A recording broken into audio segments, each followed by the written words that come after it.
नियतकालिकातून व दैनिकातून लेख प्रसिद्ध व विविध समीक्षात्मक ग्रंथाचे लेखन त्यांनी केलेले आहे। त्यांचे ग्रंथलेखन 19वे शतक, सुधारणावाद व मराठी साहित्य हा समीक्षात्मक ग्रंथ प्रकाशित झालेला आहे। त्यानंतर ग्रामीण साहित्य चळवळीचे सामाजिक व सांस्कृतिक योगदान हा विवेचनात्मक ग्रंथ प्रकाशित झालेला आहे। त्यानंतर मराठी साहित्य काही लेखन निबंध हा शोध निबंध संग्रह प्रकाशित झालेला आहे। तसेच लढत एक चिकित्सक अभ्यास संशोधनात्मक ग्रंथ प्रकाशित झालेला आहे। त्याचप्रमाणे साहित्य संशोधन वाटा आणि वळणे या संशोधन मीमांसेची दिशा आणि दृष्टी स्पष्ट करणारा मीमांसा ग्रंथ आहे। तसेच मुकुंदराव पाटील कृत शास्त्रोक्त गप्पा संपादन, त्यानंतर रानगंध ए पवार यांच्या ग्रामीण कवितेचे स्वरूप व दिशा संपादन, त्यानंतर निबंध संकल्पना स्वरूप व प्रकार, त्यानंतर सत्यशोधक विनामित्रकार मुकुंदराव पाटील जीवनचरित्र आणि लेखन समीक्षा G.A. उगले या ग्रंथाला दीर्घ प्रस्तावना त्यांनी दिलेली आहे। त्यानंतर गीतमाला, त्यानंतर अनेक पुस्तकांना त्यांनी प्रस्तावना देखील दिलेल्या आहे। इतर त्यांचे शैक्षणिक कार्यामध्ये योगदान आहे ते M.Phil व PhD मार्गदर्शक सावित्रीबाई फुले पुणे विद्यापीठ, PhD प्राप्त विद्यार्थी त्यांनी 10 विद्यार्थ्यांना गायडन्स केलेले आहे। M.Phil प्राप्त 12 विद्यार्थ्यांना त्यांनी गायडन्स केलेले आहे। तसेच राज्यस्तरीय राष्ट्रीय चर्चासत्रांमध्ये निबंध वाचक विषयतज्ञ म्हणून सहभाग नोंदवलेला आहे। मराठी अभ्यास मंडळ सावित्रीबाई फुले पुणे विद्यापीठ पुणे यांच्या मराठी अभ्यासक्रम पुनर्रचना समितीवर निमंत्रित सदस्य म्हणून ते राहिलेले आहे। माजी सदस्य विद्या परिषद सावित्रीबाई फुले पुणे विद्यापीठ पुणे। सार्वजनिक ठिकाणी अनेक विषयावर व्याख्याने त्यांनी दिलेली आहेत। तसेच विद्यमान मराठी अभ्यास मंडळ सदस्य सावित्रीबाई फुले पुणे विद्यापीठ यामध्ये ते कार्यरत राहिलेले आहे।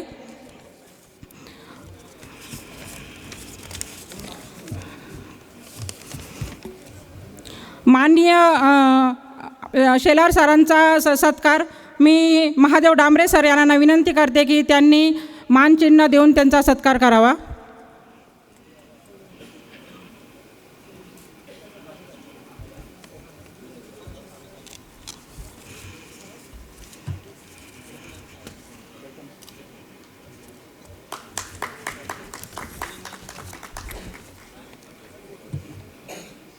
सरांचा सत्कार होत आहे तर आपण त्यांना टाळ्याचा प्रतिसाद द्यावा।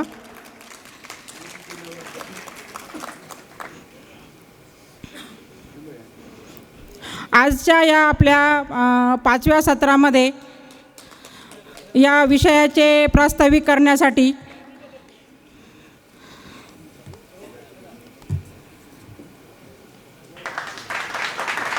कैलास महाजन सर यांना मी विनंती करते की त्यांनी आजच्या आपल्या या कार्यक्रमाचे प्रास्ताविक करावे।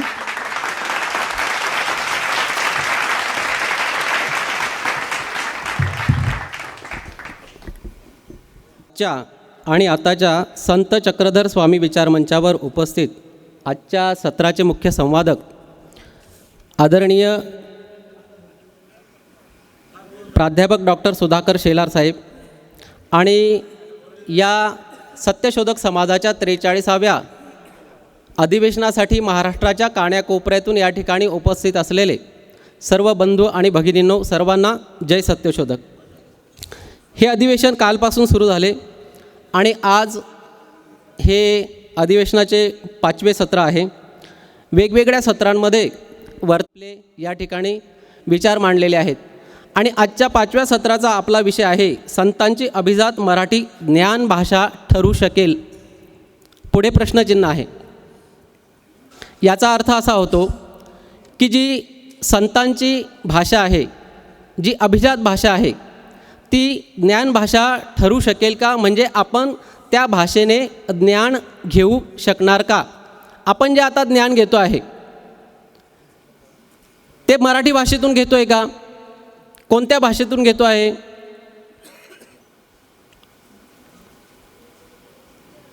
तुमच्या मनाला प्रश्न पडलेला आहे तसा माझ्याही मनाला प्रश्न पडलेला आहे। ठामपणे तुम्ही उत्तर देऊ शकत नाही आहेत.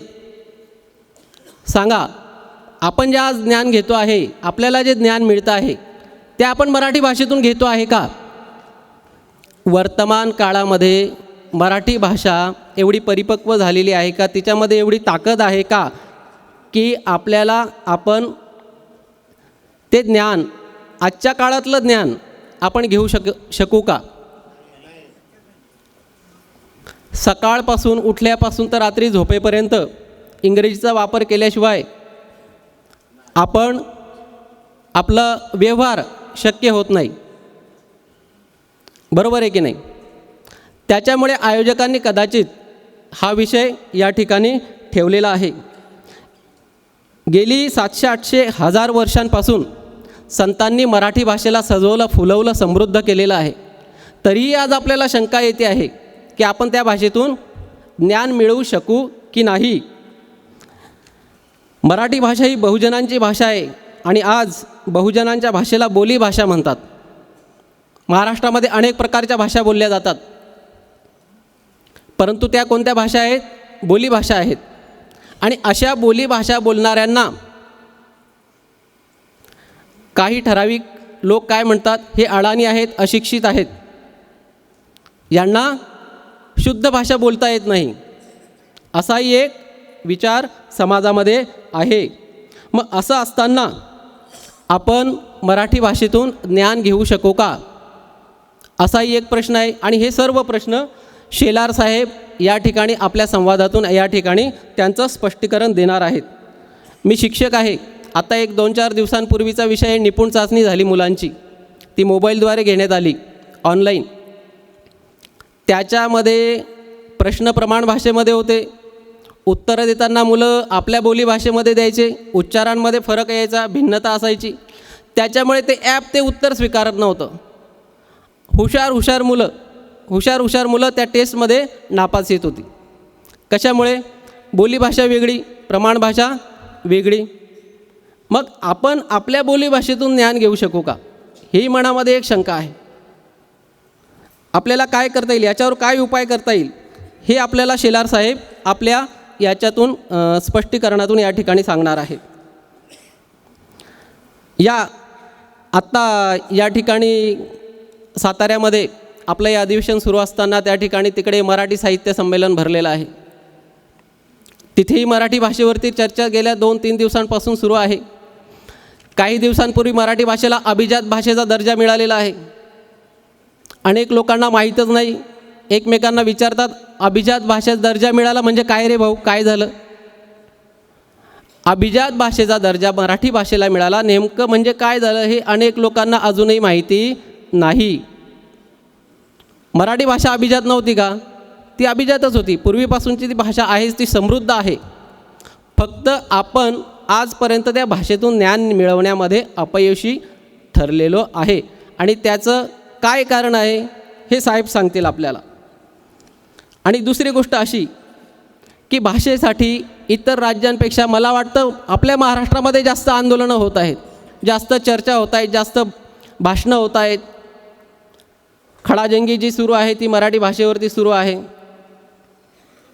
असं का होतं आहे? म्हणजे खरोखरच मराठी भाषा एवढी संकटामध्ये आहे का? आज ती नामशेष होण्याच्या मार्गावर आहे का? आज आपण सगळीकडे बघतोय, एका बाजूला अभिजात भाषेचा मराठीला दर्जा दिला जातो, दुसऱ्या बाजूला हिंदीची सक्ती केली जाते, तिसरी भाषा म्हणून आपल्यावर लादली जाते. आणि मग आपण अशा विवंचनेमध्ये मराठी भाषेचं स्थान काय आहे? आपल्याला शेलार साहेब आपल्या स्पष्टीकरणातून त्याचं उत्तर देतील.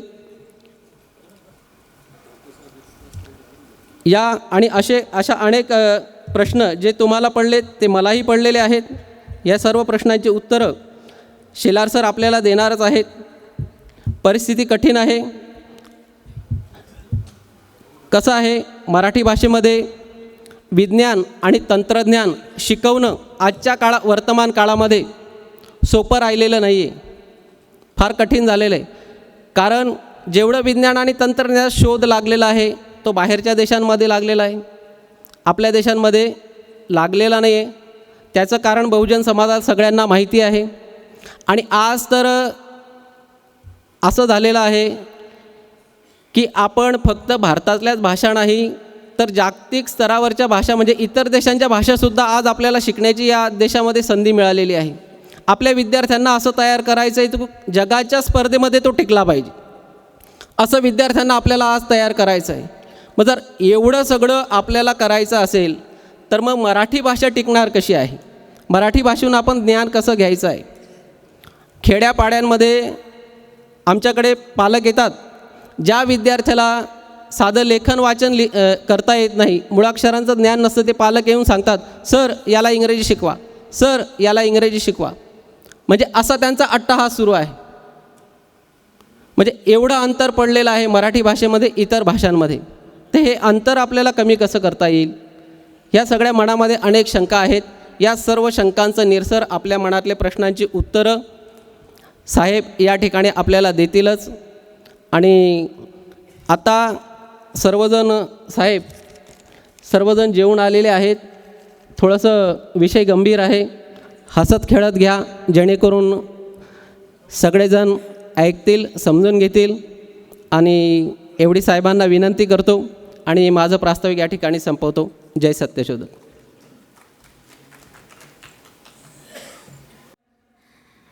आजच्या या सत्यशोधक विचारमंचावर आपल्याला लाभलेले विचारवंत प्राध्यापक डॉक्टर सुधाकर शेलार सर यांना मी विनंती करते की त्यांनी आपल्याला अनुमोल विचाराचे मार्गदर्शन करावे.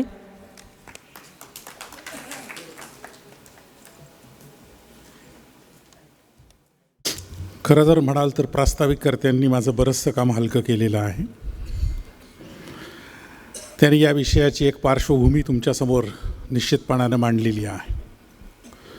आणि ते सारखं म्हणत होते की हे जे प्रश्न आहेत त्याची उत्तरं शेलार साहेब देणार आहेत. मी काही शिक्षण मंत्री नाही, मी काही भाषा मंत्री नाही आणि मुख्यमंत्री तर नाहीच नाही. आणि अशा भाषिक प्रश्नांची उत्तरं कुणा एका व्यक्तीकडं हे असू शकत नाही. या सगळ्या भाषिक प्रश्नांची जी समस्या आपल्यासमोर आहे त्याचं उत्तर आपण सगळ्यांनी मिळूनच शोधायचं आहे. फक्त ते शोधण्यासाठी अगोदर हा प्रश्न काय आहे नेमका, त्याचं सत्यशोधन अगोदर करणं गरजेचं आहे. आज मराठी ही आपली लोकभाषा आहे. महाराष्ट्रापुरतं जर आपण बोलायचं म्हटलं तर मराठी ही लोकभाषा आहे. एकाच शिक्षणाच्या विशिष्ट टप्प्यापर्यंत ती ज्ञानभाषासुद्धा आहे. मात्र उच्च शिक्षणात ती आज ज्ञानभाषा राहिलेली नाही, ही वस्तुस्थिती आहे.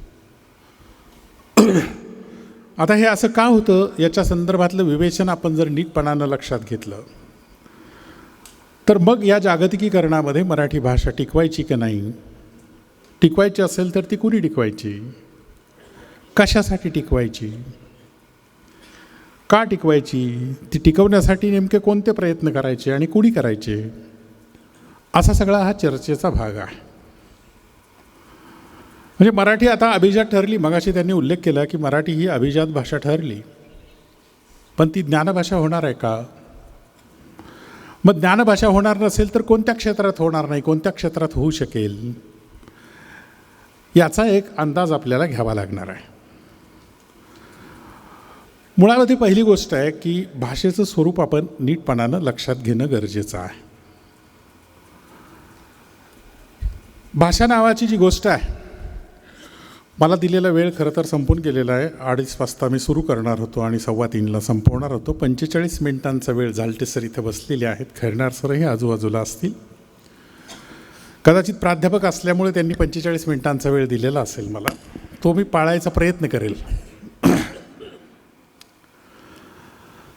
माणूस हा एक प्राणी आहे अशी आपण माणसाची व्याख्या करतो आणि इतर प्राण्यांपेक्षा माणसाचं वेगळेपण कोणतं असेल तर तो भाषा बोलतो.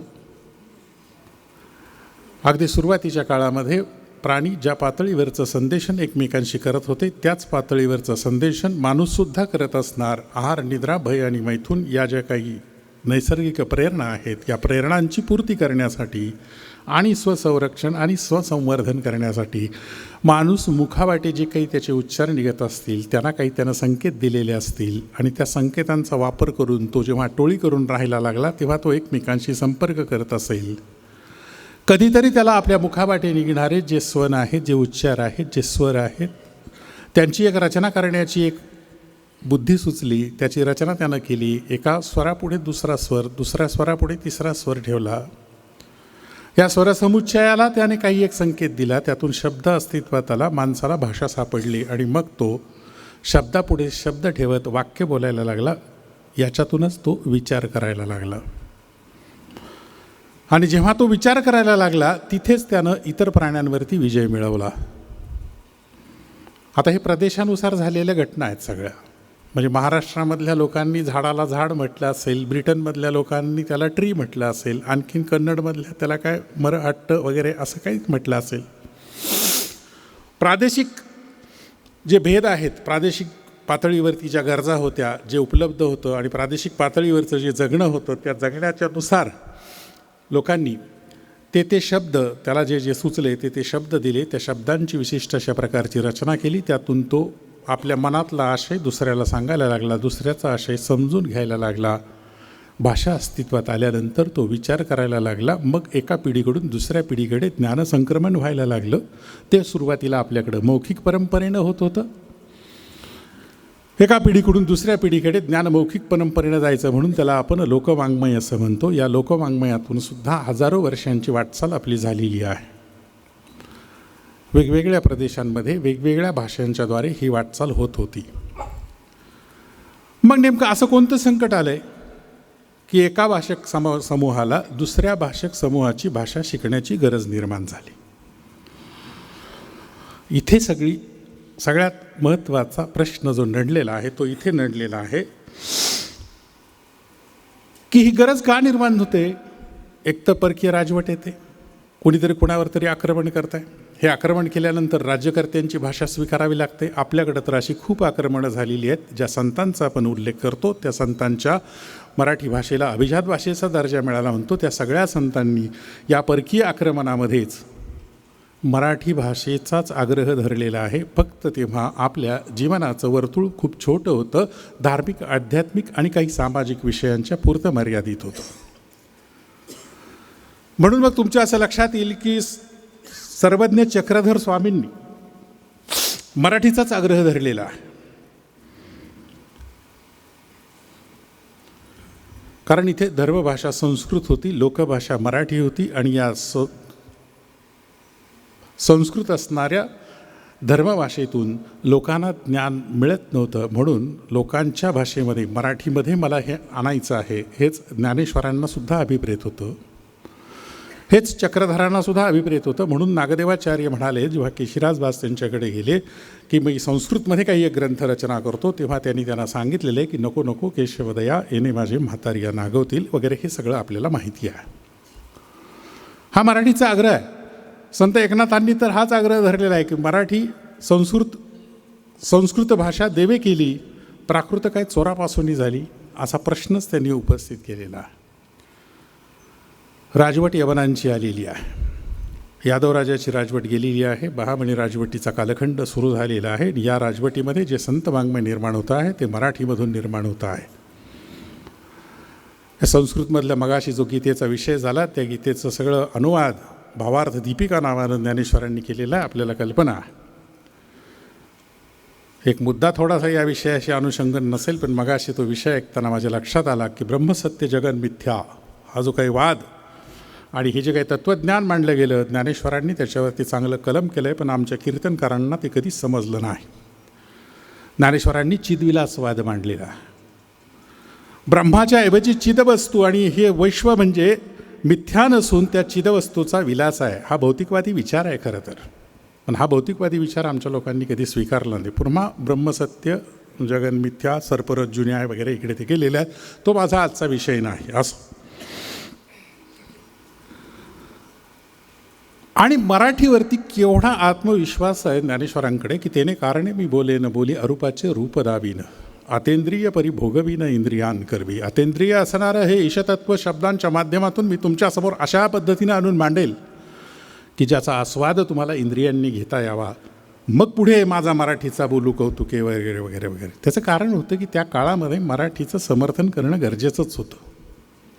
आवर्जून समर्थन करणं गरजेचं होतं.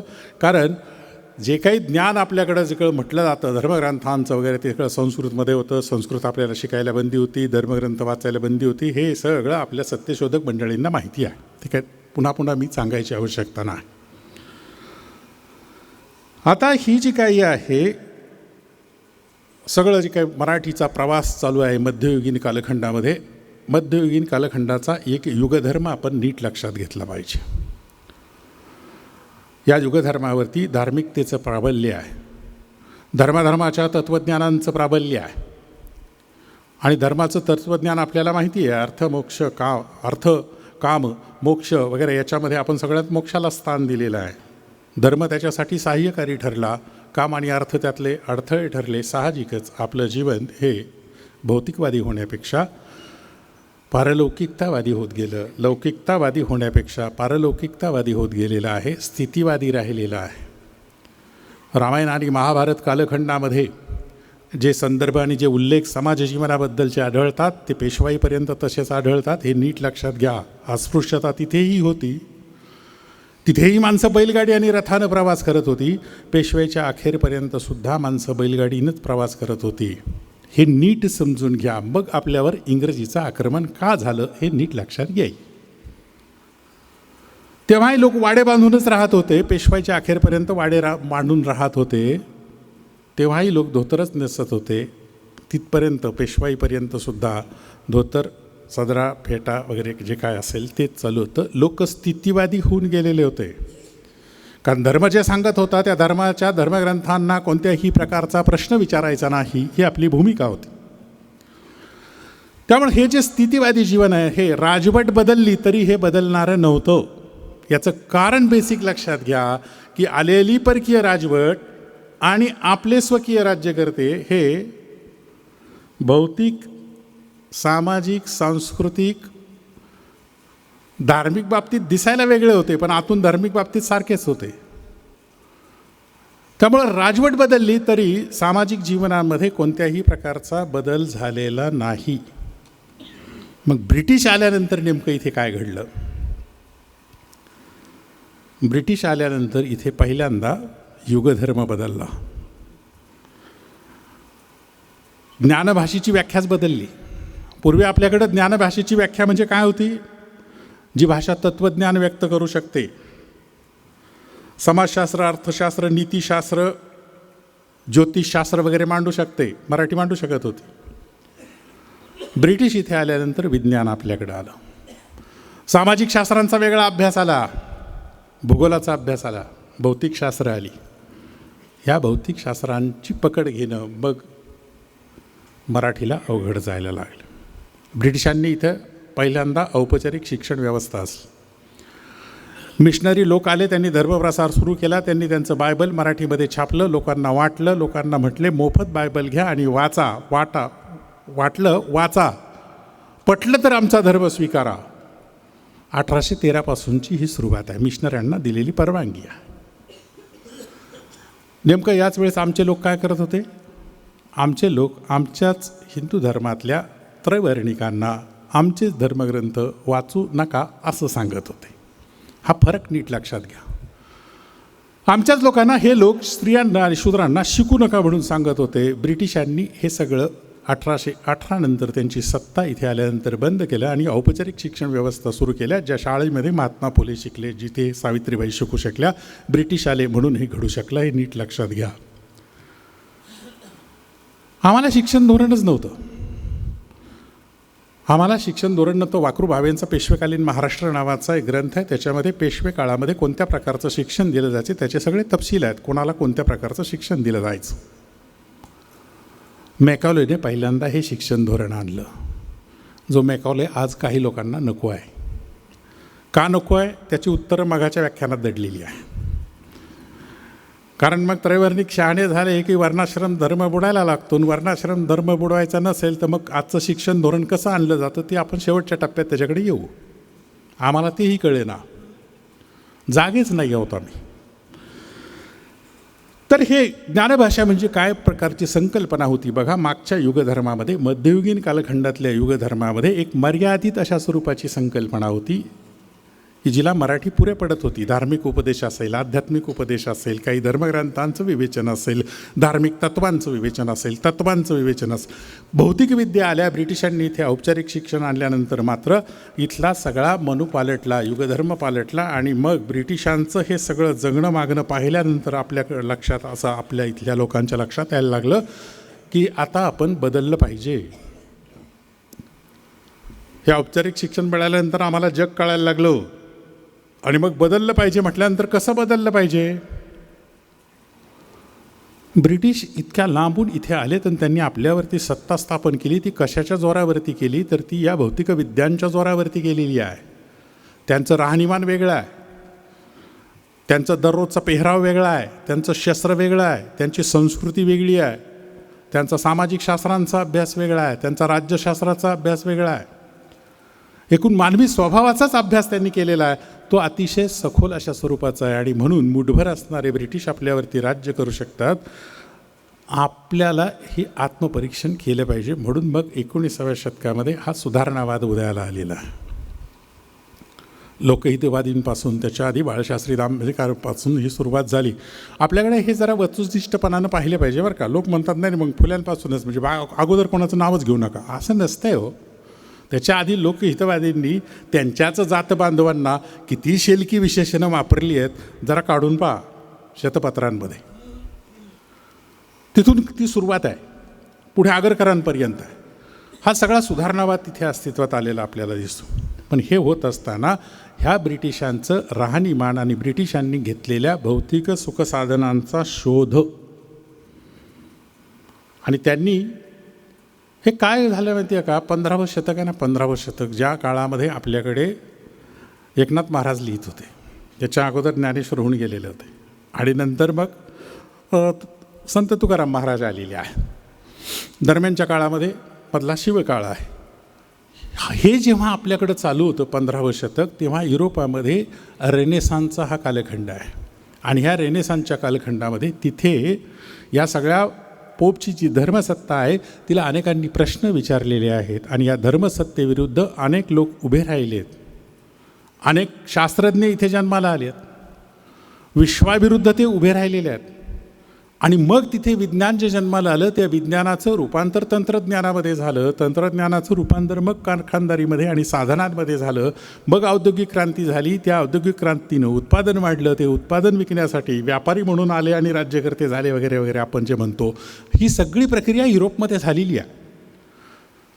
ही सगळी प्रक्रिया युरोपमध्ये होत असताना आमच्याकडं काय होत होतं, आमच्याकडं कोणते ग्रंथ लिहिले जात होते, आमचे शास्त्री पंडित काय करत होते, तर कोणत्या जातीच्या माणसाने सकाळी उठल्यानंतर किती वेळा चुळा भराव्यात आणि कोणत्या दिशेला फेकाव्यात.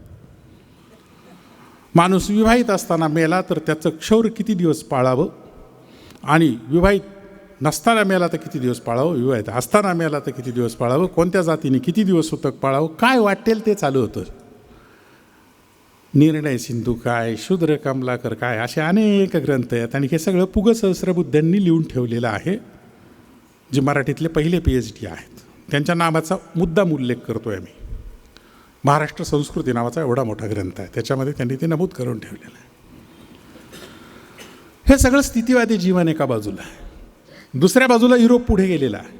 भौतिक सुखाचा शोध त्यांनी घेतलेला आहे. मगाशी मी म्हणालो तसं आम्ही सगळं भौतिक सुख नाकारलेली आहेत, त्यामुळं आम्ही बैलगाडीनंच प्रवास करत होतो. त्यांची नवी साधनं आल्यानंतर, नव्या व्यवस्था आल्यानंतर भौतिक सुख कोणत्या समाजाला नको आहे, सगळ्या समाजाला हवं आहे. म्हणून आम्ही पटकन कोणती गोष्ट केली असेल तर ब्रिटिशांची जीवनपद्धती स्वीकारली. आज माझ्या अंगावरती शर्ट आहे आणि खाली अंगामध्ये पॅन्ट आहे. ब्रिटिशांनी फतवा काढलेला आहे का शर्ट आणि पॅन्टच प्रत्येकाने घातली पाहिजे. पण आमचा विद्यार्थी सकाळी घरातून उठतानाच तो बेडरूममधून उठतो, बेसिनमध्ये जातो, ब्रश घेतो, ब्रशवर पेस्ट घेतो, बाथरूममध्ये जातो, आंघोळ करतो, टॉवेलनी अंग पुसतो, हॉलमध्ये येतो, ड्रेस परिधान करतो, शर्ट पॅन्ट परिधान करतो, बाईकची चावी घेतो, बाईक घेतो, कॉलेजला जातो, कॉलेजला गेल्यानंतर क्लासरूममध्ये बसतो किंवा ग्राउंडवर फिरतो किंवा कॅन्टीनला जातो. किती शब्द मराठी येतो, आणि किती शब्द इंग्रजी आहेत. आता हे का झालं? आता काही लोक म्हणतात मग कॉलेजला पर्यायी शब्द सांगा, महाविद्यालयात जातो मग. अरे बावळटांनो, असं नसतंय ते. त्याचं कारण असं आहे, तुम्ही जी जीवनपद्धती स्वीकारलेली आहे ती जीवनपद्धती जर आपल्याकडं नव्हतीच, आपल्या लोकांनी आपल्यासाठीच कधी सुधारणा होऊच दिल्या नाहीत, त्यांच्याकडच्या सुधारणा आपण घेतल्या, तर त्यांचे शब्द येणार ना तुमच्या भाषेत, येणार, अपरिहार्यपणानं येणार, तुम्हाला ते स्वीकारावे लागणार. कारण तुम्ही काही शोधलंच नाही ना नवीन. तुम्ही सायकल तरी शोधली का? एक सायकल तिकडून इकडं आली तर सायकल बरोबर पॅन्डल आलं, हँडल आलं, टायर आलं, ट्यूब आलं, सीट कवर आलं, रिम आलं, स्पोक आलं, वॉल ट्यूब. बघा तुम्ही किती शब्द आले. कारखाना आल्यावर काय होत असेल? एक मोबाईल आला तर त्याच्याबद्दल बरोबर किती शब्द येतात. आमच्या मराठी माणसानं जर सायकल शोधली असती तर सायकल बरोबर त्यानं स्पेअर पार्टला जे शब्द दिलेत ते इंग्लिशमध्ये गेले नसते. आता मूळ मुद्दा लक्षात घ्या, जोपर्यंत भाषेमध्ये मूलभूत संशोधन होत नाही तोपर्यंत ती भाषा प्रगत होत नाही.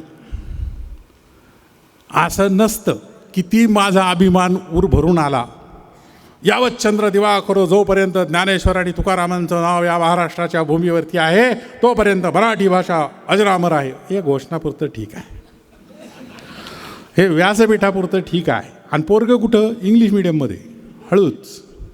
हरिनरकेंनी मागे एकदा यादीच केली होती अखिल भारतीय साहित्य संमेलनाच्या याच्यावरती. म्हणले स्टेजवर बसलेल्या सगळ्यांची नातवंड कोणत्या शाळेत आहेत, मी यादीच घेऊन आलो आहे म्हटले.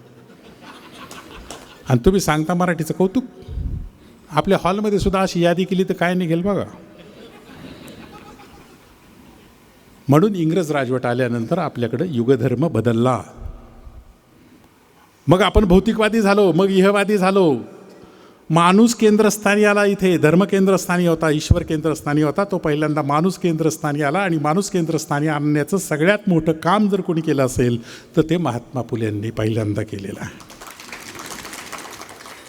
हे सगळं होत असताना ब्रिटिशांकडून आपल्याला ज्ञान तर घ्यायचंच आहे. प्रगत समाजाकडून अप्रगत समाजाकडेच ज्ञानप्रवाह वाहत असतो, उलटा प्रवाह होऊ शकत नाही. पाणी चढाकडून उताराकडे जाऊ शकत नाही.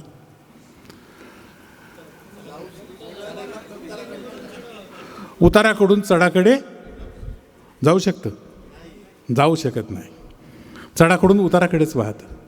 म्हणून मग प्रगत समाज जे आहेत, युरोपीय समाज, यांच्याकडून आपल्याला हे ज्ञान आपल्याला घ्यावं लागलं. प्रगत समाजाकडून अप्रगत समाजाकडे. आता याचे दोन मार्ग असतात. हे दोन मार्ग कोणते आहेत? हे ज्ञान एकतर आपल्या भाषेतून स्वीकारायचं किंवा मग जसंचे तसं त्यांची भाषा स्वीकारायची आणि त्यांच्या भाषेतून स्वीकारायचं. दोन पर्याय आहेत. आपण हे दोन्ही पर्याय निवडलेले आहेत. पहिला पर्याय आपण निवडला तो आपल्या मराठीमध्ये परिभाषा निर्माण करण्याचा. ज्या संकल्पना आणि ज्या वस्तू आपल्या मराठीमध्ये नाही आहेत त्यांच्यासाठी प्रतिशब्द तयार करायचे असतील तर काय करायचं? मग म्हटले मराठीची जननी भाषा काय आहे? आता त्याच्यावरून आणखीन वाद आहेत बरं का. जननी भाषा संस्कृत आहे का काय का काय, तो आणखीन वेगळ्या वादाचा विषय, जरा बाजूला ठेवू. पण संस्कृत ही जननी भाषा म्हटल्यानं संस्कृतचा आधार घेत आपण अनेक शब्द घडवायचा प्रयत्न केला. इंजिनिअरिंगला आपण अभियांत्रिकी म्हणालो, इंजिनिअरला आपण अभियंता म्हणालो.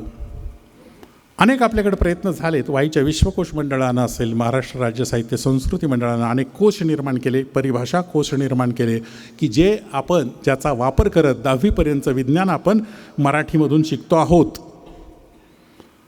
न्यूटनचे तिन्ही नियम आपण मराठीमधून केले ना. संवेग परिवर्तनाचा दर प्रयुक्त बलाशी समानुपाती असतो. शेवटपर्यंत संवेग म्हणजे काय माहिती नाही. सर म्हणाले पाठ करायचं. आम्ही पाठ केलं. ही गंमत आहे. पण गंमत अशी झाली पुढे, हे आपण एका पातळीपर्यंत करत होतो, पण विज्ञान वाढीचा वेग एवढा प्रचंड आहे की आमचे प्रयत्न अपुरे पडायला लागले. विज्ञान इतकं झपाट्यानं प्रगती करत आहे. संगणक त्यांच्याकडे जेव्हा टाकाऊ संगणक होतं तेव्हा संगणक आमच्याकडे प्रवेश करतो. तो संगणक त्यांच्या आम्ही 50 वर्ष अजूनही मागे आहोत.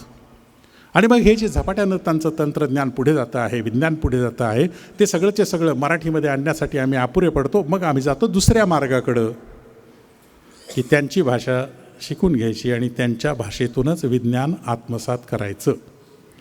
आता त्यांच्या भाषेतून विज्ञान आत्मसात करायचं असेल तर मग काय करावं लागेल? मग आपलं शासन म्हटलं चला पहिलीपासून इंग्रजी शिकवूयात. जे आम्ही आता 5वीपासून शिकलो, आमच्यातले काही लोक 8वीपासून शिकलेले असतील, ते आता शासनाने सुरू केलं पहिलीपासून. आता तर शासन पहिलीपासून हिंदीवर पण आलेलं आहे. शासन कशावर काय येईल काय सांगता येत नाही. इंग्लिश ही जगाची ज्ञानभाषा होती, ती आता संवाद भाषा व्हायला लागलेली आहे. नीट लक्षात घ्या. कर्वे इन्स्टिट्यूट आहे पुण्याची, त्याच्यामध्ये महिलांसाठी MBAचं एक वेगळं महाविद्यालय आहे. तिथे PhDच्या मुलाखती घ्यायला मी गेलो होतो. PhD प्रवेश प्रक्रिया मोहोळकर सर बसलेले आहेत, त्यांना कल्पना आहे त्याची.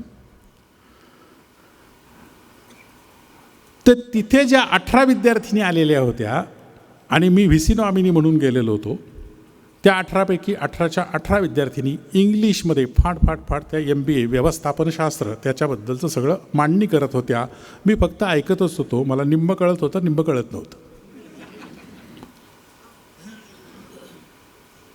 म्हणलं आता ही पुण्यासारख्या ठिकाणी अशी परिस्थिती आहे की मराठी कुठेच नाही. म्हणजे एका वेगळ्याच विश्वामध्ये आपण गेलो की काय असं मला वाटायला लागलं.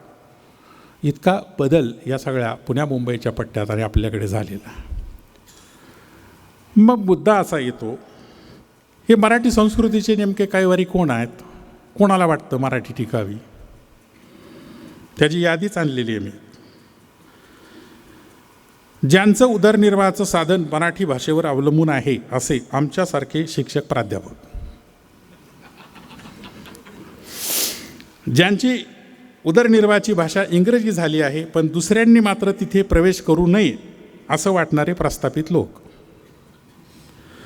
ज्यांना अजून इंग्रजी पूर्णपणानं अवगत झालेली नाही असे लोक माझ्यासारखे, ज्यांची बोलीभाषा अजून काही शतकं इंग्रजी होण्याची शक्यता नाही असे लोक, की ज्यांची भावनिक व मानसिक गुंतवणूक मराठीत झालेली आहे असे लोक, यातले शेवटचे लोक सोडले तर बाकी सगळे लोक दुटप्पी आहेत. सगळे लोक दुटप्पी आहेत. म्हणजे आमच्या मराठीचे प्राध्यापक तर 100% दुटप्पी आहे. एखादा दुसरा अपवाद सोडता. बहुजनांच्या लेकरांनी मराठी शिकायला यावं आणि तुमच्या पोरांनी इंग्लिशमध्ये शिकावं. हा काय भानगड काय? एक युटोपियाच मांडून पाहू आपण, एक कल्पनाबंध ज्याला म्हणतात असा युटोपिया, की सगळा महाराष्ट्र इंग्लिशमध्ये बोलायला लागलेला आहे. काय होईल? काय होईल? सगळ्यांना एकदम फाड इंग्लिश यायला लागलेली आहे. अगदी आपण इंग्लिश चित्रपटामध्ये जसं बघतो त्या लेवलची इंग्लिश आपण सगळे बोलायला लागलो. काय होईल? काय होणार नाही. काय होणार नाही. समीकरणाच्या दोन्ही बाजूला एकाच संख्येनं गुणलं तर काहीच फरक पडत नाही. तसंच भाग आहे.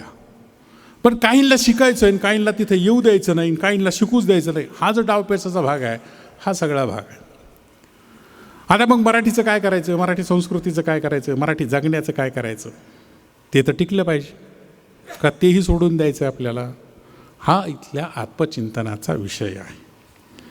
आणि हे जर टिकवायचं असेल तर मग आपल्याला मराठी बोली, मगाशी प्रास्ताविकामध्ये ते सर म्हणाले तसं मराठीचं कोणतं रूप स्वीकारायचं? मग मराठीचं प्रमाण रूप स्वीकारायचं. मराठीचं बोली रूप ज्ञानव्यवहारामध्ये मला वाटतं मराठीचं प्रमाण रूप स्वीकारण्याशिवाय गत्यंतर नाही. आता प्रमाण आणि बोली हा सुद्धा काही लोकांना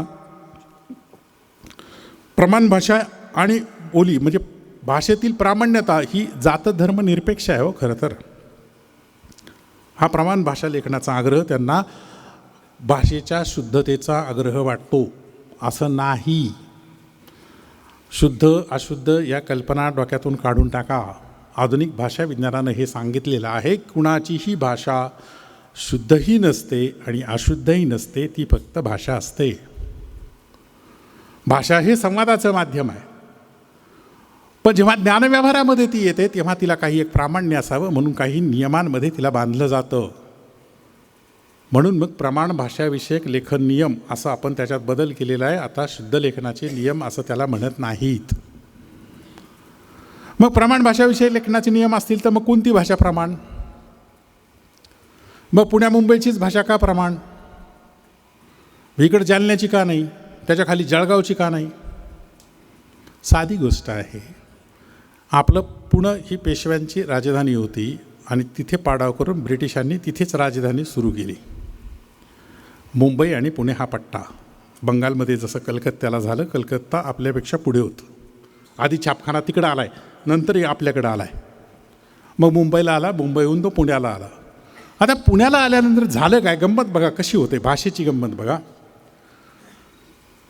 पुण्यामध्ये छापखाना आल्यानंतर पुण्यातले लोक ग्रंथ लिहायला लागले आणि त्यांनी ते त्याचं जसं बोलत होते तसंच ते लिहिलं आणि तसंच छापलं. ते छापलेलं गेलं महाराष्ट्रभर. लोकांना म्हटलं जे छापायचं असतं म्हणजे ते असंच छापायचं असतं. झाली पुण्याची भाषा प्रमाण भाषा. हे छापखाना पहिल्यांदा जळगावला आला असताना आयराणी भाषा प्रमाण झाली असते. तुम्हाला लिहून देतो. आता या पुण्याच्या लोकांनी काय केले, इथे आलेले सगळे कोकणस्थ होते या सगळ्या व्यवहारामध्ये. ते सगळे नाकातून बोलायचे, बोलावी खावी प्यावी, मज असे वाटते की. बघा, असे सेवर अनुस्वार, वाटते तेवर अनुस्वार, कीवर अनुस्वार. तुम्हाला आता हे जुने पुस्तकं काढून पहा 60च्या अगोदरचे छापलेले. बोलावे वेवर अनुस्वार आपण आता देतो का? हे नाकातून बोलायचे, तसंच लिहायचे आणि तसंच छापायचे. 1960पर्यंत महाराष्ट्रभर पुस्तकं या भाषेत छापली. खावे प्यावे बोलावे जावे. अरे काय, नंतर लोकांच्या लक्षात आलं एवढे काही नाकातून बोलत नाही आपण. मग महामंडळाला सांगितलं गेलं, 60 साली महाराष्ट्र राज्याची स्थापना झाल्यानंतर यशवंतराव चव्हाणांनी महामंडळाकडे ती जबाबदारी दिली की तुम्ही हे जरा बदला, नवीन नियम करा. आणि मग हे अनुच्चारित अनुनासिक जी होती, अनुस्वार जे होते, अनुच्चारित अनुस्वार ते काढून टाकले आणि जरा भाषेचं वातावरण निवडलं. तरी पण अजून तसंच आहे. तत्सम शब्द वेगळ्या प्रकारे लिहायचा, तद्भव शब्द आणखीन वेगळ्या प्रकारे लिहायचा. कधी कोणाला पहिली वेलांटी द्यायची, कधी कोणाला दुसरी वेलांटी द्यायची, कधी पहिला उकार, कधी दुसरा उकार.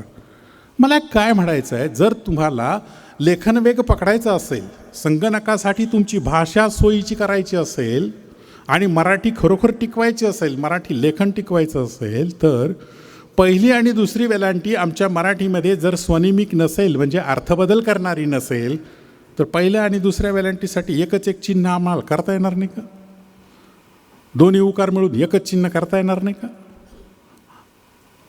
करतोय का आपण याचं सत्यशोधन? याच्याबद्दल बोलतोय का आपण? काय नाही.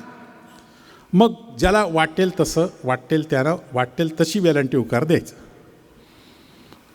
तुमच्यापैकी बसल्यापैकी अनेकांच्या घरांचं नाव मातोश्री असेल बघा. सर्रास चुकीचा शब्द लिहिलेला असतो. लोक मा लिहितात, त लकारा देतात, त्याला एक मात्रा देतात आणि पुढं श्री लिहितात, मातोश्री. तो शब्द मातुश्री असा आहे. इथून सुरुवात आहे आपली. आणि याच्याबद्दल मराठी माणसाला जराही वैषम्य वाटत नाही. इंग्लिश शब्दाचं स्पेलिंग चुकलं तर आपल्याला अपमानास्पद वाटतं. मराठीला स्पेलिंग असतं हेच बऱ्याच लोकांना माहिती. काय वाटेल ते लिहितात, वाटेल ते शब्दात. आता तर ते व्हॉइस टायपिंग आल्यामुळं विचारूच नका. म्हणजे स्मरणिका काढताना प्रभाकर गायकवाडांची माझी आत्ता काय तारांबळ झाली. त्यांनी मला ते सगळं PDF फोटो काढून पाठवलं. मी माझ्याकडचे PDF त्याची झेरॉक्स काढली, ते काढलं, वाचलं, चालू आहे. या लेखनाबद्दल आपण जागरूक आहोत का? मराठीबद्दल आपल्याला अभिमान आहे का? मी मराठीत बोलणार आहे, जिथे जिथे शक्य आहे तिथे तिथे मी मराठीत बोलणार आहे, हे आपण करतो का? ज्याला उत्तम मराठी येतं असाच माणूस मी माझ्या चॅनलवरती मराठी बातमीदार म्हणून ठेवेल असं एखाद्या चॅनलवाल्याला वाटतं का? ते वाटत नाही. याचं कारण मराठी माणूस कसलीही मराठी ऐकून घेतो. बातमीदारांची मराठी पहा तुम्ही कशी. हा जो पाऊस आहे तो या ठिकाणी खूप जोरात कोसळतो आहे. ही कोणती मराठी आहे बा? लगेच तो तिकडून म्हणतो नक्कीच सरिता, आपण पाहू शकतो या ठिकाणी जी नदी आहे ती वाहते आहे. अरे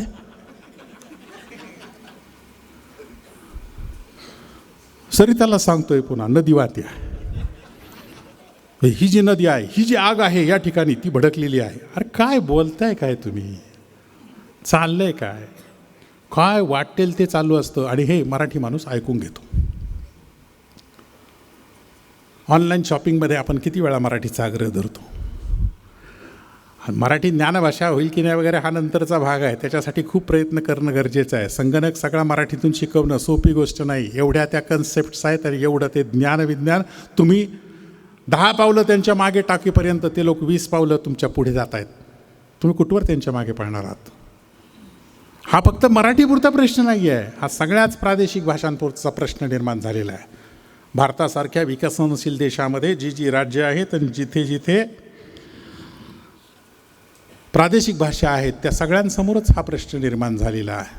पण मला एक म्हणायचं आहे की गुजराती समाजानं किमान स्वतःच्या घरापुरती तरी त्यांची भाषा टिकवली का नाही हो?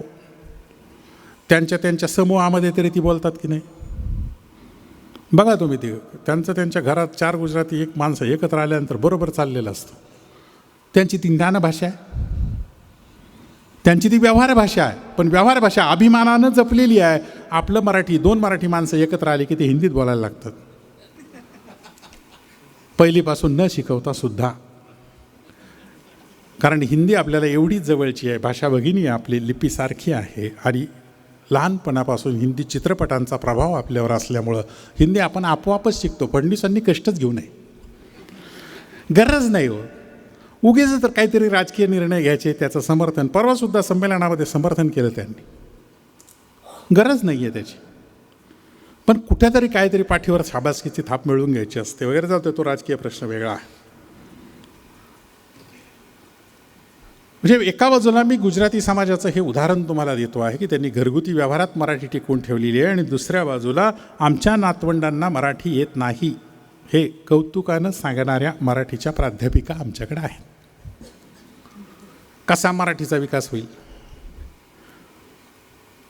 काही लोक तर इतका बावळटपणा करा, म्हणजे काय सांगा, टेबलला शब्द काय मराठीत सांगा, तुम्ही मराठीचे प्राध्यापक हे सांगा ते सांगा, याला काय म्हणतात त्याला. आता तसं नसतंय, ते भाषिक प्रक्रिया तशी नसते. तिकडचा शब्द इकडं आणल्यानंतर तो शब्द तुम्हाला जर पर्यायी शब्द योग्य वेळेस नाही देता आला तर तुम्हाला त्या गोष्टी तशाच्या तशा स्वीकाराव्या लागतात. पदनाम कोश शासनाने केला की नाही? त्यांच्या प्राईम मिनिस्टरला आपण पंतप्रधान शब्द दिला, रूढ झाला का नाही? झाला की. चीफ मिनिस्टरला मुख्यमंत्री शब्द दिला की नाही? दिला. हे शब्द रूढ होण्यापूर्वी आत्रे या पदनाम कोशाला बदनाम कोश म्हणाले होते, पण त्यातले अनेक शब्द चांगल्या अर्थानं रूढ झालेले आहे. आता काही शब्द एकदमच अवघड होते, ते नाही झाले. समजा काय ते अग्निरथपथ विश्रामधाम असं स्टेशनला आपण शब्द दिला होता. आता अग्निरथ पथ आवक जावक निर्देशक लोहपट्टिका असं सिग्नलला म्हणलो होतो. एवढं अवघड केल्यावर कसं काय होईल ते? पण जे सोपं होतं ते झालं ना. चेकला धनादेश आपण म्हणलो, झालं ना. पण बँकेला नाही ना शब्द देता आला आम्हाला. पतसंस्था वेगळी, बँक वेगळी. ही भाषिक प्रक्रिया नीट लक्षात घ्या. ती भाषिक अंगानंच आपल्याला समजून घेणं आवश्यक आहे. इंग्लिशमधून आलेला एखादा शब्द आहे, त्याचं लिंग निर्धारण मराठीमध्ये कसं होतं? सहजगतीनं होतं हो. त्याला नियम नाही आहेत, कुठलाच नियम नाही.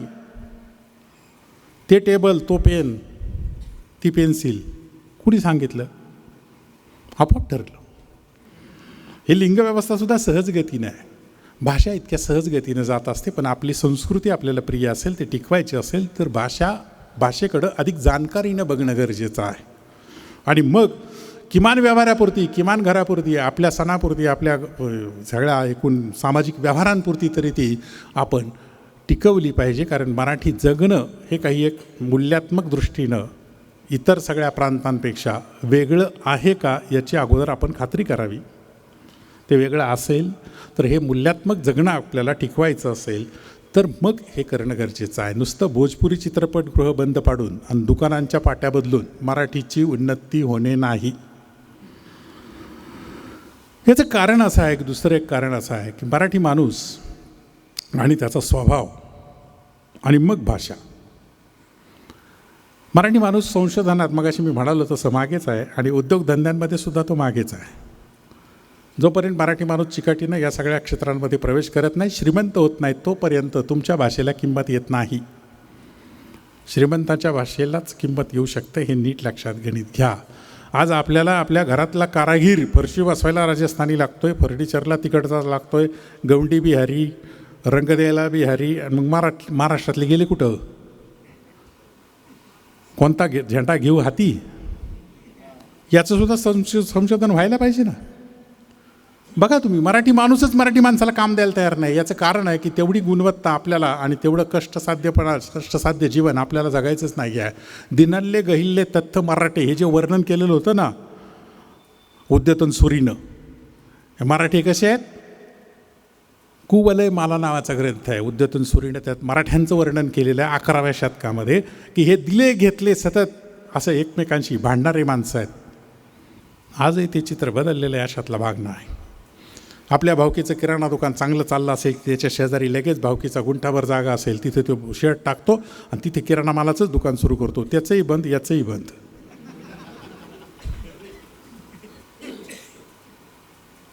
मग त्याचा किराणा मालाच असेल तर तो दुसरं टाक ना, त्याची जिरवायची. हे कुठपर्यंत चालणार आहे? हे फुल्यांचा विचार आज स्वीकारताना फुले आज असते तर काय सांगितलं असतं? सत्यशोधन करून समाजाला हेच सांगितलं असतं की मराठी माणसांनो सुधारा. व्यापार उद्योग धंद्यात तुम्ही पुढे गेल्याशिवाय श्रीमंताचं लेकरू मेलं तर अख्खं गाव गोळा होते ना, बकरं मेलं तर अख्खं गाव गोळा होते, गरीबाचं लेकरू मेलं त्याच्याकडे कोणी पाहत नाही. हा भाग आहे.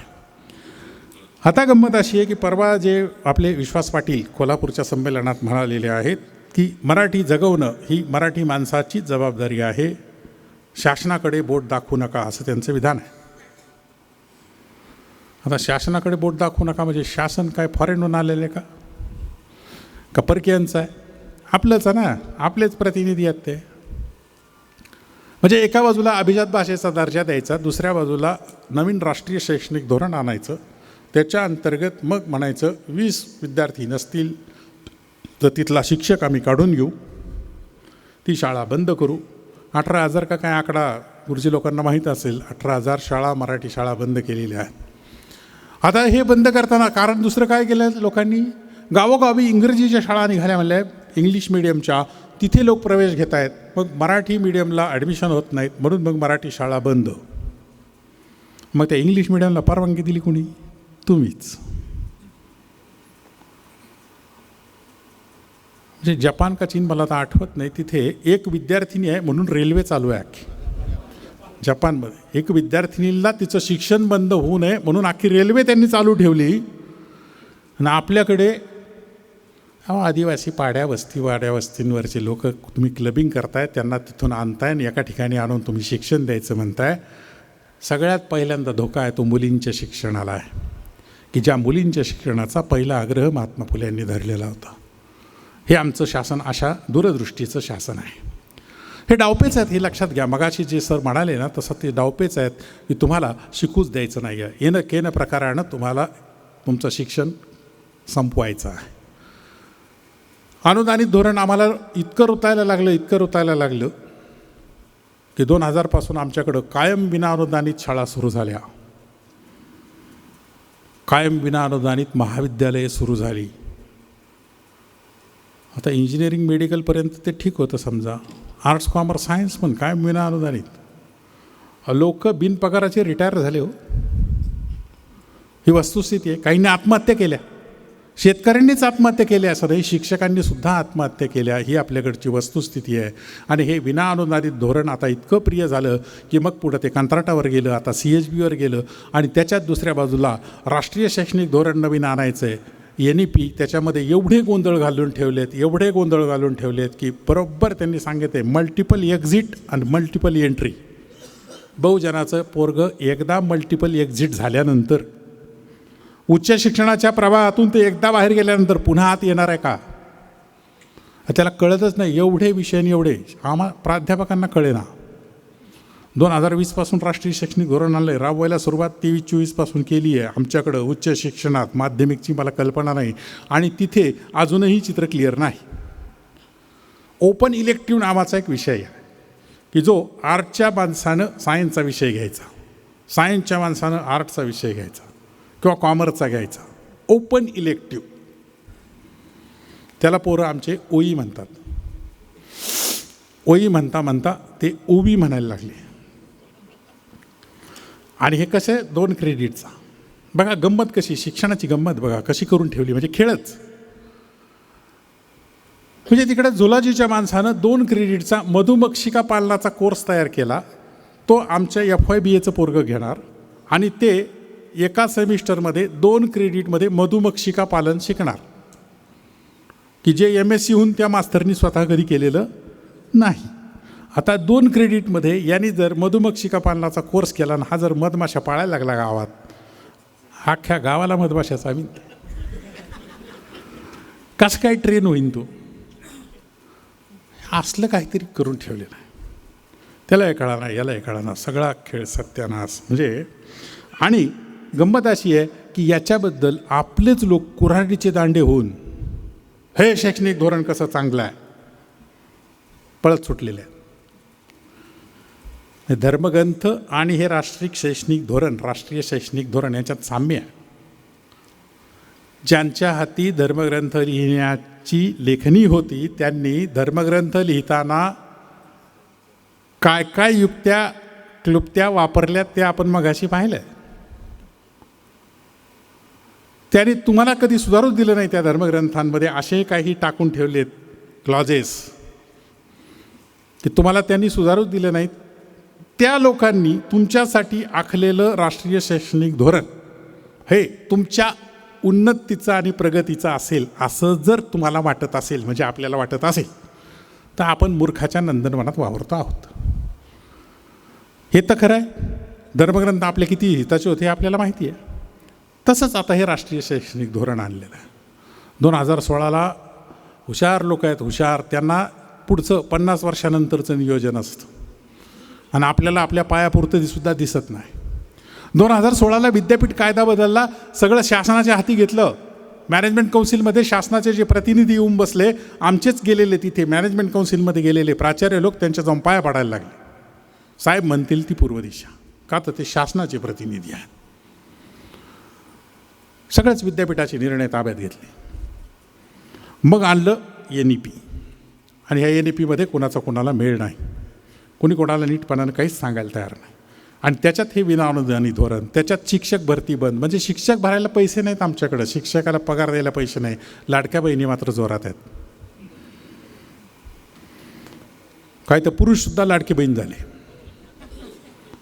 ज्यांना पगार आहे त्याही लाडक्या बहिणी झाल्या, ज्यांच्याकडे पेन्शन चालू आहे त्याही लाडक्या बहिणी. म्हणजे आपले लोक तुम्हाला विचारू नका. म्हणजे रस्त्यावर जर डांबर टाकलं ना, म्हणजे परवा आमच्याकडे सिमेंटचा रोड होत होता, ते सिमेंटचा सगळा राडा टाकल्यानंतर आपल्या घरामध्ये कुठं फरशी तुटली ते उचलून लोकांनी घरात नेलं. पुढाऱ्याला काय नावं ठेवायला पाहिजे. रस्त्याचं डांबर काढून मी माझ्या फुटक्या बादलीला लावत असेल तर मला चांगलं राज्य करता काय फॉरेनहून आणायचं आहे काय? जसे लोक तसे त्यांचे देव. विकाराजवाडे म्हणून गेलेले आहेत.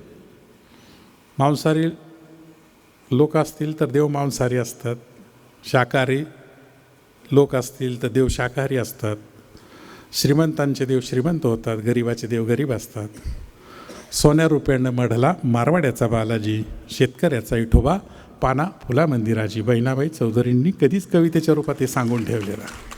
हे वैश्विक सत्य आहे. तसं भ्रष्ट सामान्य माणसाचा पुढारी हा भ्रष्टच असणार आहे. तो चांगला कुठून येईल? मग अशा योजना येतात आपल्याकडं. शिक्षण बंद, त्या लाडक्या बहिणीला जराही काही वाटत नाही की आपल्या लेकराचं हे शासन शिक्षण बंद करून राहिलं आणि मला 1,500 रुपये देऊ राहिलं. किती दिवस ते 1,500 रुपये देईल? पण शिक्षण बंद होतं आहे त्याच्याबद्दल कोणी बोलायला तयार नाही. मराठी शाळा बंद होत आहेत त्याच्याबद्दल कोणी बोलायला तयार नाही. हे अविद्येकडं नेणारं षडयंत्र आहे. महात्मा फुले म्हणाले होते, विद्येविना मती गेली, मतीविना नीती गेली, नीतीविना गती गेली, गतीविना वित्त गेले, वित्ताविना शूद्र खचले. हे सारे अनर्थ एका अविद्येनं केले असं म्हणाले होते. आता विद्या येऊन सुद्धा अनर्थ चालूच आहेत, कारण आम्हाला हे कळतच नाही. मला वाटतं बरोबर मला दिलेले 45 मिनटं संपलेली आहे. ते आम्हाला आपोआप कळतं. आता अंतर्उर्मीनंच कळतं की 45 मिनटं झालेली. बेल नाही झाली तरी कळतं.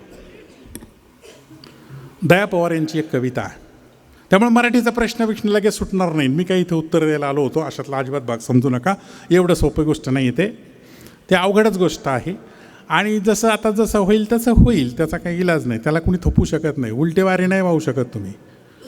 आणि तुम्ही काही लबाड राजकारण्यांच्या लोकांवरती तो विश्वासच ठेवू नका. तुम्हाला सांग, हे म्हणतात आमची शैक्षणिक परंपरा एवढी भारी होती, आमचं गुरुकुल पद्धती इतकी चांगली होती, ब्रिटिशांनी आम्हाला आमच्या गुरुकुल पद्धतीपासून तोडलं, त्यामुळं ब्रिटिशांची शिक्षण पद्धती आम्हाला नको, आमची गुरुकुल पद्धती. लगेच आपले लोक टाळ, काय आपली शिक्षण पद्धती भारी होती. अरे तुला येऊ देत नव्हते तिथं, तू टाळ्या वाजवते, ते तुझ्यासाठी नव्हतीच. आणि ब्रिटिशांनी आणलेलं सगळं उलटं फिरवणं शक्य तरी आहे का कोणाला? हे बोमट्या मारत फिरते ते. आणि मग येतं भारतीय ज्ञानपरंपरा. काय भारतीय ज्ञानपरंपरेतून शिकवा? हळूच बाकीचे ग्रंथ आणतात आणि मग कुणीतरी प्रयोग करून पाहतो ज्योतिषशास्त्र आणायचं आहे, मग कुणीतरी प्रयोग करून पाहतो मनुस्मृती आणायची आहे, मग कुणीतरी ITIमध्ये प्रवेश करून पाहतो की पौरोहित्याचा कोर्स आणायचा आहे. नाशिकला आता आहे ना कुंभमेळा, केवढं महान काम आहे कुंभमेळा म्हणजे. अरे बापरे, साधी गोष्ट आहे का? उन्नतीच उन्नती. म्हणजे आत्तापर्यंत मी एकदा फेसबुकला पोस्ट लिहिली होती की आत्तापर्यंत कुंभमेळ्यातून कोणाकोणाला काय काय मिळालं तेवढं जरा सांगितलं तर बरं होईल. एवढे हजारो कोटी त्या कुंभमेळ्याला तुम्ही घालता, शिक्षणासाठी तुमच्याकडे पैसा नाही, तर त्या कुंभमेळ्यातून कोणाला कोणत्या प्रकारची पुण्यप्राप्ती झाली आत्तापर्यंत? पण ते काहीच नाही. म्हणजे निरर्थक गोष्टी ज्या आहेत त्या आपल्या माथी कशा मारल्या जातात धर्माच्या नावाखाली. आणि आपण बोलायला गेलो की मग तुम्हाला आता अर्बन नक्षलवादी वगैरे वगैरे असे नवीन शब्द त्यांनी क्रिएट केलेले आहेत, ते तुमच्या माथी मारले जातात. म्हणजे सोनम वांगचुकला अटक होते आणि बलात्कारी माणसाची सुटका होते. हे आपलं भागधेय आहे भारतीय लोकशाहीचं. याच्या इतकी शोकांतिका का होते? तर आपण आपल्यासारखे सज्जन माणसं बोलत नाहीत. हे बोललं पाहिजे. जे जे माध्यम आपल्याकडे उपलब्ध असेल तिथे तिथे बोललं पाहिजे. शेवटची एक कविता सांगतो, 45 मिनटं झालेली आहेत याची मला कल्पना आहे. दया पवारांची एक कविता आहे, बाई मी धरण धरण बांधिते, माझं मरण मरण कांडिते. धरणावर कामाला जाणारी ही स्त्री आहे, तिला रोजगार मिळतो आहे, पण उद्या धरण बांधून झाल्यानंतर पाणलोट क्षेत्रामध्ये असणारं तिचं गाव उठलं जाणार आहे, तिचं घर मोडलं जाणार आहे. त्यामुळे ती म्हणते की बाय मी धरण धरण बांधिते, माझं मरण मरण कांडिते. त्या बाईला सुद्धा जाणीव आहे की मी जे करते आहे ते माझ्यावरच उलटणार आहे. तुमच्या आमच्या सुशिक्षितांना त्या बाई एवढं सुद्धा भान आज राहिलेलं नाही की आम्हीच आमचं मरण काढतो आहोत. आम्हीच या सगळ्या धर्मांध पक्षांना मतदान करून आमच्याच डोक्यावरती बसून घेत आहोत. आमच्याच विनाशाला आम्हीच कारणीभूत ठरतो आहोत. याचं सजग भान येणं आणि हे सजग भान आपल्याला आलेलं सजग भान दुसऱ्यापर्यंत पोहोचवणं, त्याशिवाय पर्याय नाही. मित्रांनो, राजकीय भूमिका घेतल्याशिवाय इथून पुढे चालणार नाही, जमणार नाही. नुसतं समाज प्रबोधन, सामाजिक उद्बोधन खैरनार सरांना कदाचित आवडणार नाही मी म्हणतोय ते, पण राजकारणाशिवाय आता गत्यंतर नाही. कारण बाबासाहेब आंबेडकर म्हणाले होते तसं तुम्ही सत्ता हस्तगत केल्याशिवाय किंवा सत्तास्थानी गेल्याशिवाय तुम्हाला कोणी पण. मग बाबासाहेबांचा तो सगळा जो काही संदेश होता तो काही लोकांनी वेगळ्याच पद्धतीने घेतला. तसं नाही जायचं आहे सत्तास्थानी, कुणाचं मांडलिक होऊन नाही सत्तास्थानी जायचं आहे. आपला समाज एवढा मोठा आहे, तो जर जागा केला तर आपण सहजपणानं ही सत्तासुद्धा आपल्याकडे घेऊ शकतो आणि मग आपल्याला पाहिजे ते निर्णय आपण घेऊ शकतो. नाहीतर आपल्यावरती असेच निर्णय लादले जातील. मग पहिलीपासून इंग्रजी आलं तसं पहिलीपासून हिंदीही येईल आणि मग आपलंच पोरगं इंग्लिश बोलते, मराठी बोलते, हिंदी बोलते का तिन्ही भाषा एकत्र करून मी इंग्लिश बोलतोय हे आपल्यालासुद्धा कळणार नाही. ही वस्तुस्थिती आहे. असो, मराठीबद्दलचं एक चिंतन तुमच्यापुढं मांडण्याची संधी सत्यशोधक समाजाच्या या अधिवेशनाच्या संयोजन समितीनं मला दिली आणि तुमच्याशी काही एक संवाद साधता आला, त्याबद्दल त्यांचे आभार मानतो आणि थांबतो. धन्यवाद.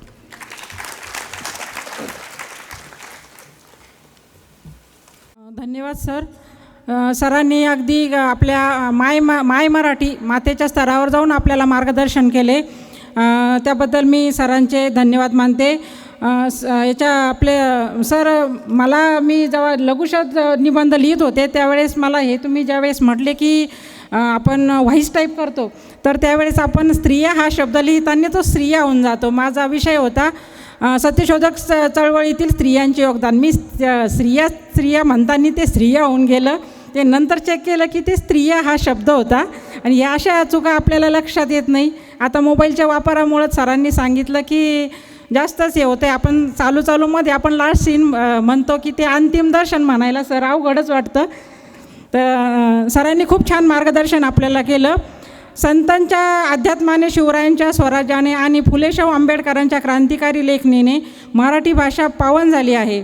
ती भाषा माणसाला माणूस बनण्याची आणि अन्यायाला प्रश्न विचारण्याची आणि समतेचे स्वप्न पाहण्याची भाषा आहे. आणि हीच खरी मराठी अस्मिता आहे. आपल्या या कार्यक्रमाचे आभार मानण्यासाठी मी माननीय प्राध्यापक विमल खेडकर मॅडम यांना विनंती करते की त्यांनी आपल्या कार्यक्रमाचे आभार व्यक्त करावे. सर्वांना जय सत्यशोधक. संतांच्या वचनांनी, छत्रपती शिवरायांच्या पराक्रमाने आणि महात्मा फुले, राजर्षी शाहू महाराज व डॉक्टर बाबासाहेब आंबेडकर यांच्या लेखणीने पावन झालेल्या मराठीच्या अस्मितेसाठी हा विषय घेऊन सत्यशोधक समाजाचे 43वे जे राज्य अधिवेशन या दुसऱ्या दिवशी हे जे 5वं सत्र या ठिकाणी संपन्न झालेलं आहे, हा विषय घेतल्यामुळे आम्हा सर्वांना या विषयाबद्दल अगदी सार्थ अभिमान आहे. या विषयासाठी आपल्याला लाभलेले प्रमुख पाहुणे किंवा संवादक जे अष्टपैलू व्यक्तिमत्व असणारे प्राध्यापक डॉक्टर सुधाकर शेलार सर यांनी आपल्या व्याख्यानातून बऱ्याचशा खंत या ठिकाणी व्यक्त केलेल्या आहेत. या ठिकाणी त्यांनी मराठी भाषा कशी तयार झाली, त्याचप्रमाणे राष्ट्रीय शैक्षणिक धोरण ते कसं या ठिकाणी अंमलात आणलं जात आहे. आपण अन्यायाविरुद्ध बोललं गेलं पाहिजे, कारण अन्याय आपण सहन करतो म्हणून ही वेळ आज आपल्यासमोर या ठिकाणी आलेली आहे, अशी बरीचशी खंत सरांनी या ठिकाणी व्यक्त केली. परंतु या सत्यशोधक समाजाचं जे अधिवेशन आहे, या अधिवेशनात जे काही बंधू भगिनी या ठिकाणी आलेले आहेत, त्यांच्या मनावर या व्याख्यानाचा नक्कीच परिणाम होईल असं मला वाटतं. त्याबद्दल मी सरांचे या ठिकाणी आभार व्यक्त करते. त्याचप्रमाणे प्रास्ताविक कैलास महाजन सर यांनी देखील बोलीभाषा आणि प्रमाण भाषा यामध्ये येणाऱ्या अडचणी, त्याचप्रमाणे त्यानुसार पडणारे वेगवेगळे प्रश्न हे त्यांनी आपल्या प्रास्ताविकेतून मांडले. त्याबद्दल मी त्यांचेही आभार व्यक्त करते. तसेच या ठिकाणी सूत्रसंचालन करणाऱ्या कांचन गादीकर मॅडम यांनीसुद्धा अतिशय सुंदर असं सूत्रसंचालन केलं. त्याबद्दल मी त्यांचेही आभार व्यक्त करते. आणि या 43व्या राज्य अधिवेशनासाठी आपल्या महाराष्ट्रातून अगदी कानाकोपऱ्यातून जे सत्यशोधक समाजाचे कार्यकर्ते या ठिकाणी आले आणि 2 दिवस या ठिकाणी त्यांनी या व्याख्यानाचा आस्वाद घेतला. त्याचप्रमाणे संयोजक समिती या सर्वांचं पुनश्च एकदा मी आभार व्यक्त करते.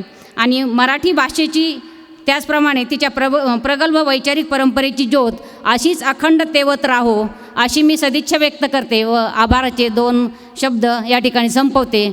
जय हिंद, जय भारत.